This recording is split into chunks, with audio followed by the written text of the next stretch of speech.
Good morning friends. Last लेक्चरला आपण cancer बघितला होता. कॅन्सरचं आपण डिस्कशन केलं होतं. कॅन्सरचे जे दोन ट्युमरचे टाईप्स आहेत, बेनाईन ट्युमर आणि मॅलिग्नंट ट्युमर, हे आपण डिस्कस केलं होतं. What is mean by cancer, त्याची डेफिनेशन पाहिली होती. What is mean by oncology आणि हू इज द ऑन्कोलॉजिस्ट, हे सुद्धा आपण लास्ट लेक्चरला बघितलं होतं. ठीक आहे.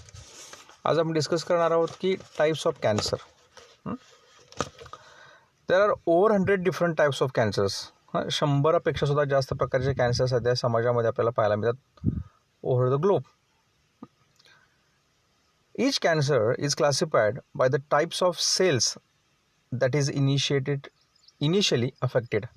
आता कॅन्सरचे टाईप हे कुठल्या सेलला ते इन्फेक्ट करतात, कुठल्या सिस्टीमला ते इन्फेक्ट करतात, ठीक आहे, आणि त्याचं नेचर कसं आहे त्याच्यावरती कॅन्सरचे टाईप डिपेंड आहेत. मग broadly there are 5 broad groups that are use to classify cancer. तर किती आहेत? तर 5 ग्रुप आहेत. ठीक आहे. त्यातला जो फर्स्ट वन आहे त्याचं नाव आहे carcinomas. The carcinomas are characterized by cells that are cover internal और external part of the body such as lungs, breast and colon cancer. आता जे पार्ट आतून आणि बाहेरून कवर केलेले आहेत असे जे एक्सटर्नल इंटरनल पार्ट्स आहेत आपल्या बॉडीमधले, त्याचं एक्झाम्पल इथे दिलेलं आहे त्यांनी की लंग्स फुफ्फुसामध्ये, कोलॉन, आता कोलॉन म्हणजे जे आपली लहान आणि मोठी आतडी आहेत, ठीक आहे, म्हणजे इलियम,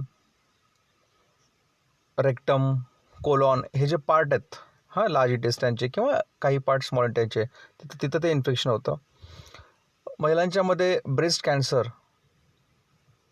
किंवा स्तनाचा कॅन्सर हा सध्या खूप मोठ्या प्रमाणात पाहायला मिळतो. तर त्याचे ते एक्झाम्पल्स आहेत. सेकंड एक्झाम्पल आहे सार्कोमाज.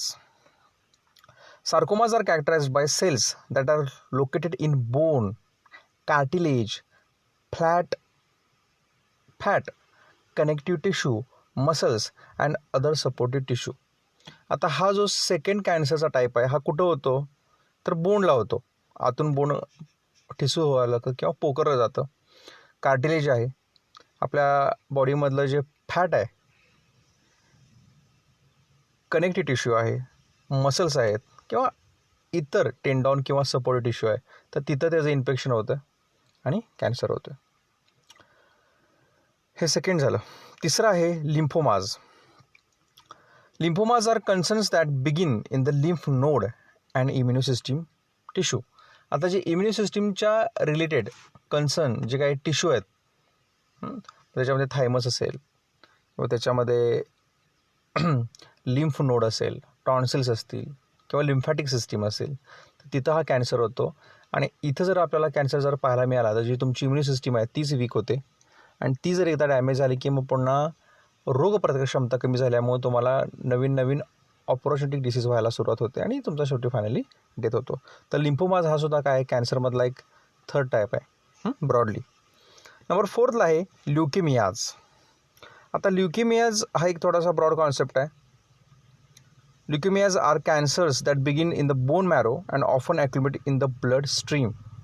आता हे जे बोन मॅरो आहेत ह्या बोन मॅरोमध्ये हिमॅटोपोयसिस सुरू होतं. आता हिमॅटोपोयसिस म्हणजे काय की जिथं RBC तांबड्या पेशी तयार होतात त्यालाच आम्ही इरॅथ्रोपोयसिस म्हणतो.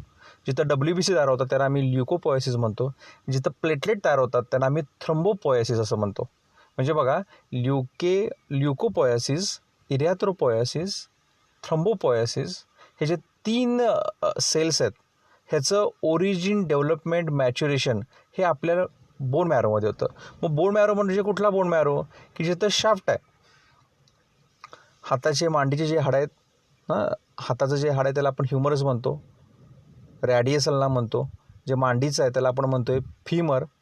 गुडघ्याच्या खालचं आहे त्याचं नाव आहे टिबिया फिब्युला. हे आपण 11th स्टँडर्डमध्ये बघितलं होतं की हे जे बोन्स आहेत हे लाँग बोन्स आहेत की ह्यांना शाफ्ट आहे आणि ह्यांच्या ह्या बोन मॅरोमध्ये स्टेम सेल्स असतात.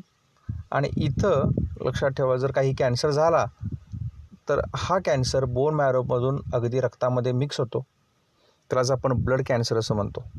ठीक आहे. तर हा सुद्धा एक सिरियस त्यातला एक प्रकार आहे. ठीक आहे, की त्याचेसुद्धा पेशंट आता आपल्याकडं भरपूर पाहायला भेटतात, ब्लड कॅन्सर. ठीक आहे. लास्ट आहे adenomas. Adenomas are cancers that arise in glands. ठीक आहे. तर आपल्या बॉडीमध्ये भरपूर ग्लँड आहेत.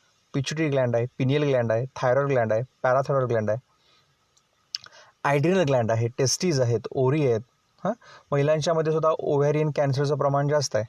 प्रोस्टॅटिक कॅन्सरचं सुद्धा प्रमाण बऱ्याच ठिकाणी मेलमध्ये जास्त प्रमाणात पाहायला मिळतं. ठीक आहे. तर ग्लँडला जर झाला तर त्या ग्लँडचं जे टिपिकल सिक्रिशन आहे त्याच्यावर त्याचा परिणाम होणार आहे आणि ते हार्मोन कमी पडणार आहे आणि तुम्हाला वेगवेगळे त्रासांना सामोरं जावं लागणार आहे. तर त्याचं नाव आहे adenomas. So adenomas are the cancers that arise in glands, thyroid, pituitary gland, adrenal gland etcetera. आता ठीक आहे, आपण हे 5 प्रकार बघितले. त्याच्यामध्ये पुन्हा सब टाईप्स आहेत, त्याचे एक्झाम्पल्स आहेत. ठीक आहे. आता साइन्स अँड सिम्पटम्स ऑफ और क्लिनिकल फीचर्स आपण बघूया. Cancer symptoms are quite varied depending on the location, spread, size, tumor. Some cancers can fail to seen through the skin. Lumps or breast, testicles can be indicator of cancer in those location. आता कॅन्सरचे एक लक्षण आहेत. मग त्याच्यामध्ये गाठ पाहायला मिळणं किंवा एक विशिष्ट भागामध्ये दुखणं किंवा त्याचं फिलिंग येणं, त्याच्याहून कॅन्सरची जी लक्षणं आहेत इनिशियल स्टेजला ते डॉक्टरांना दाखवून घेणं हे खूप काय गरजेचं आहे. आता स्किन कॅन्सर जो आहे त्याला आम्ही मेलॅनोमा असं म्हणतो. Is often noted by change in what और मोल ऑफ द स्किन.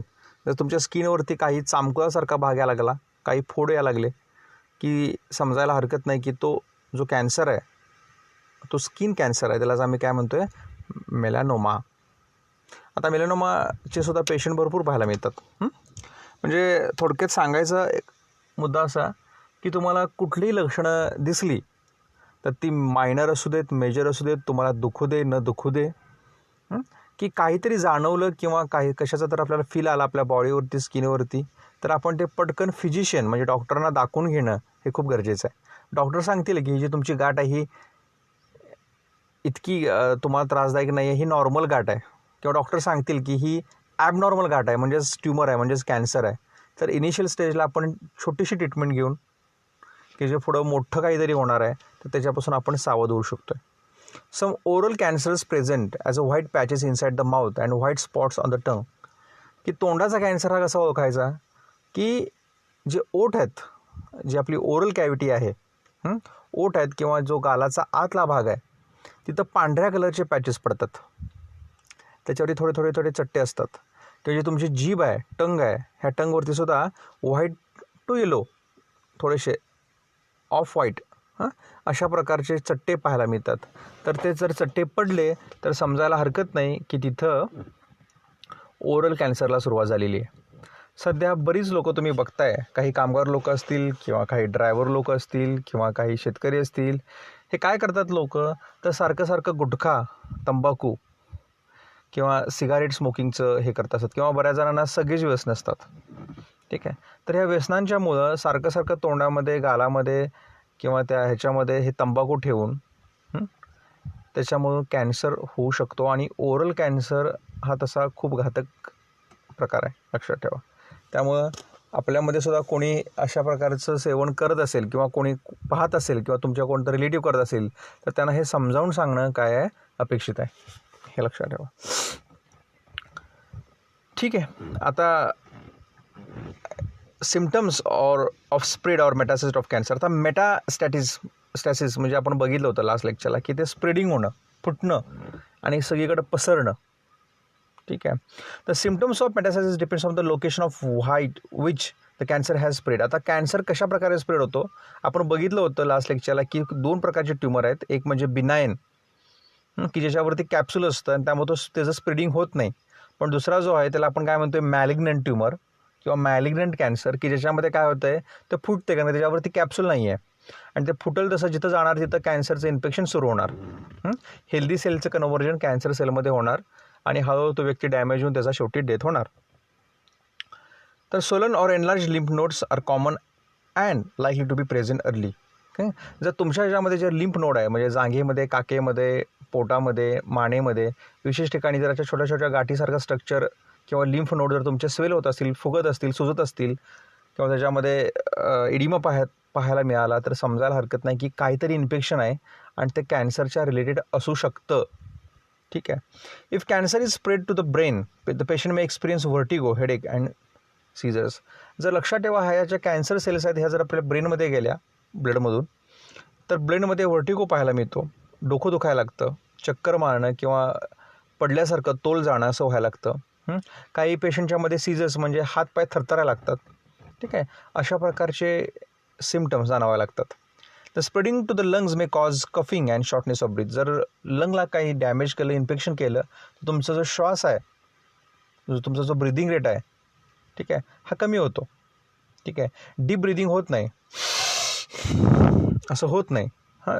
श्वास हा लहान होतो, शॉर्ट होतो असेल काय. याचा अर्थ जो तुमचा जो स्टॅमिना आहे तो कमी होतो. कफिंग, छाती फुगणं किंवा छाती गच्च होणं हे प्रकार पाहायला मिळतात. काहींच्यामध्ये लिव्हरला सूज येते. ठीक आहे. त्याला आम्ही हिपॅटोमेगॅली असं म्हणतो. काहींना जॉइंडिस म्हणजे कावीचा प्रकार काहींना जावा लागतो. काहींचे बोन्समध्ये खूप पेन्स येतात. ठीक आहे. ते हाडं ठिसूळ होतात. ठीक आहे. आणि ते इझिली ब्रेक होऊ शकतात. ठीक आहे. तर असे सगळे काय त्याचे सिम्पटम्स आहेत. ठीक आहे. आता ट्रीटमेंट काय आहे, हे खूप लास्ट पार्ट आहे की treatment. The cancer treatment depends on the type of cancer. Cancer कुठला आहे त्याच्यावरती त्याची ट्रीटमेंट अवलंबून आहे. द स्टेज ऑफ कॅन्सर, आता तो कुठल्या स्टेजमध्ये आहे. मी तुम्हाला सांगितलं की अर्ली स्टेजमध्ये ट्रीटमेंट करायला खूप बरं पडते. तर जर ते पुढं गेलं, स्प्रेड होत गेलं जास्तीत जास्त, तर मग ट्रीटमेंटचा फार असर पडेल किंवा उपयोग होईल आपण सांगू शकत नाही. तर इनिशियल स्टेजला त्याचं डिटेक्शन होणं हे खूप खूप गरजेचं आहे. So stage of cancer, how much it has spread, त्याचं एज त्या कॅन्डिडेट्स. आता तरुण असेल तर ठीक आहे, इम्युनी सिस्टीम चांगली असते किंवा तो वेळा थेरपी सहन करू शकतो आहे. त्याचं हेल्थ स्टेटस, त्यात आणि इतर काही कॉम्प्लिकेशन आहेत का. आता कॅन्सर आहे, त्याला शुगर पण आहे, त्याला BP पण आहे, त्याला अस्थमा दमा पण आहे. तर असे काही कॉम्प्लिकेशन असेल तर त्याने क्रिटिकल होऊन जातं. आणि ॲडिशनल पर्सन काय त्याला कुठली लक्षणं आहेत का किंवा त्याच्यामध्ये तो कुठला ॲडिक्शन आहे का किंवा अल्कोहोलिक आहे का किंवा कुठले ड्रग्ज घेतो आहे का किंवा तंबाखू गुटखा काय खातो आहे का किंवा त्याचं प्रोफेशन काय आहे, ह्याच्यावरती सुद्धा बऱ्याच गोष्टी काय आहेत डिपेंड आहेत. There is no single treatment for cancer and patients often receive a combination of therapies and palliative care. आता इथं पॅलेटिव्ह केअर घेणं खूप गरजेचं आहे. ठीक आहे. वेगवेगळे तुम्हाला कंबाईंड थेरपी घ्याव्या लागतात. एकच कुठली थेरपी तुम्हाला इथं उपयोगी पडणार नाही आहे. ठीक आहे. त्यामुळं तुम्हाला कॉम्बिनेशन थेरपी ही घ्यावी लागेल. ठीक आहे. आणि तुम्हाला वैयक्तिक काळजी घ्यावी लागेल. तुमची सायकोलॉजी पण तुम्हाला ठीक ठेवावी लागेल. ठीक आहे. तर treatment usually fall into one of the following categories. आता एखादा ट्यूमर वर्षावर आहे तर तो तुम्हाला सर्जरी करून ऑपरेशन करून काढावा लागेल. रॅडिएशन द्यावे लागतील. जिथे कॅन्सरसेस वाढलेले आहेत तिथं UV रेज रॅडिएशन देऊन ते थोडंसं आपल्याला तिथला तो एरिया बर्न करावा लागेल. किमोथेरपी आहेत, वेगवेगळे केमिकल्स आहेत, ह्याचा मार आपल्याला करावा लागेल. तशीच आपली इम्युनी सिस्टीम वीक होते तर आपल्याला इम्युनिथेरपी घ्यावी लागेल. बऱ्याच पेशंटना हार्मोन थेरपीची गरज असते, वेगवेगळे हार्मोन्स त्यांना घ्यावे लागतात. आता ॲडव्हान्स जीन थेरपी आलेली आहे. तर असे कंबाईंड थेरपी आहे आणि ही कंबाईंड थेरपी घेऊन आपण काय करतो आहे, त्या कॅन्सर सेल्सचं प्रमाण कमी करतो आहे किंवा त्याचा जो स्प्रेडिंग आहे ते सुद्धा आपण काय करतो आहे, पटकन थांबवतो आहे. लक्षात आलं. तर ही सगळी झाली कॅन्सरची ट्रीटमेंट. ठीक आहे. आता आपण इथं मला वाटतं थांबूया. ठीक आहे. तर त्या पेशंटचं MRI म्हणजे मॅग्नेटिक रेझोनन्स इमेजिंग आणि CT म्हणजे कम्प्युटेड टोमोग्राफी हे करून त्याचं पटकन निदान करून आपण काय करू शकतो, ट्रीटमेंट घेऊन पटकन त्या पेशंटला रिकवर करण्याचा प्रयत्न करतो आहे. आणखीन एक महत्त्वाची तुम्हाला गोष्ट सांगायची आहे की Tata cancer research centre Mumbai म्हणजे बॉम्बे. ठीक आहे. आपल्या एशियातलं सगळ्यात मोठं हे कॅन्सरचं रिसर्च सेंटर आहे की जिथं ट्रीटमेंट दिली जाते. अगदी गरिबांनासुद्धा मोफत ट्रीटमेंट मिळू शकते. तिथं ॲडव्हान्स प्रकारचा रिसर्च केला जातो. नवीन नवीन जे कॅन्सरचे प्रकार आहेत किंवा त्याच्याविषयी जी काही ट्रीटमेंट आहे ती तिथं बऱ्यापैकी चांगल्या पद्धतीनं दिली जाते.